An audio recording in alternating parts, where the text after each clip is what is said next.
Hey guys, today we're going to be working on my S2000 here. If you guys have ever tried taking apart these side markers here, most likely you've broken the clip. Today I'm going to show you how to fix it.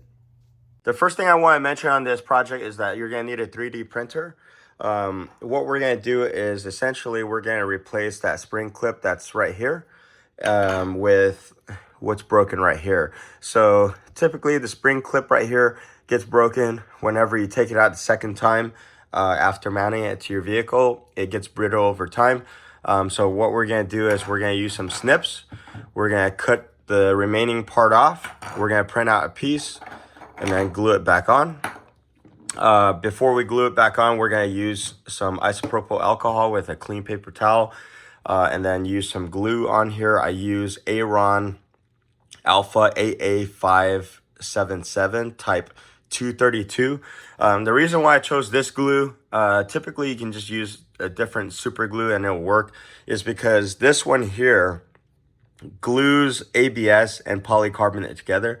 I'm not too sure if this is polycarbonate or ABS. It looks more like ABS, and I'm printing in ABS, so the filament that you want to use is either ABS or ASA. You don't want to be using PLA or anything like that because it does not hold up to heat.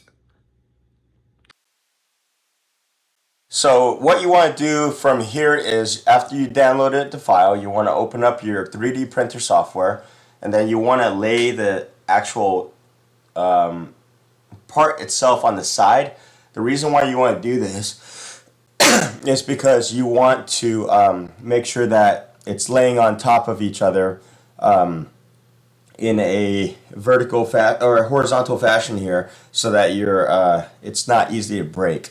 And I would set up supports just because the inside has very little tolerance for the size of the actual part itself.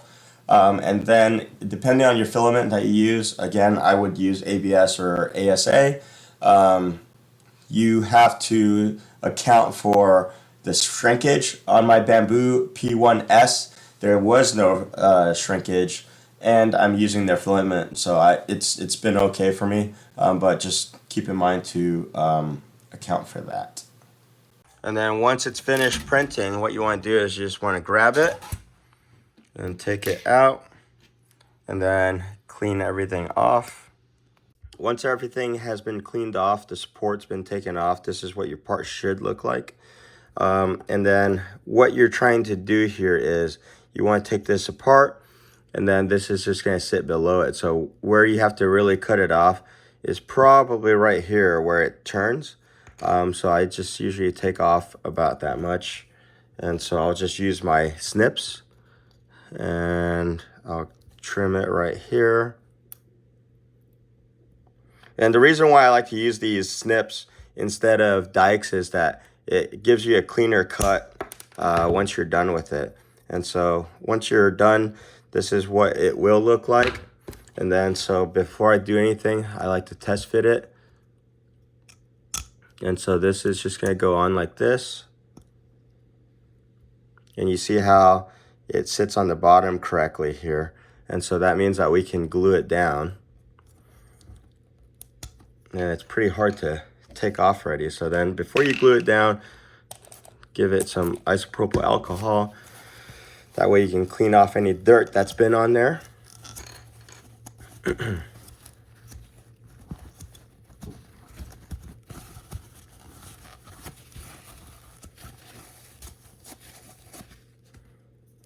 And then what we're going to do is we're going to take this glue, we're going to take the piece, and we're going to be pretty liberal with it on the inside here.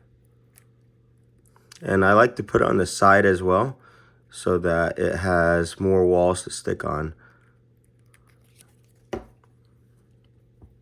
And then put it on like this. You'll hear a click.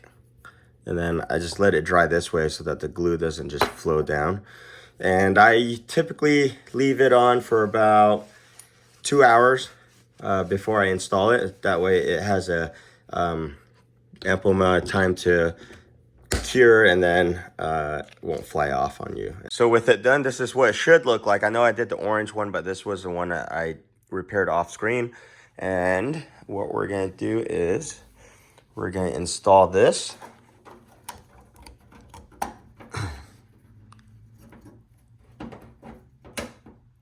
Okay, and then you just install it like normal, and then it clips on, and this thing will not come apart. So I hope this video helps, and if you like it, please like and subscribe, and stay tuned for more.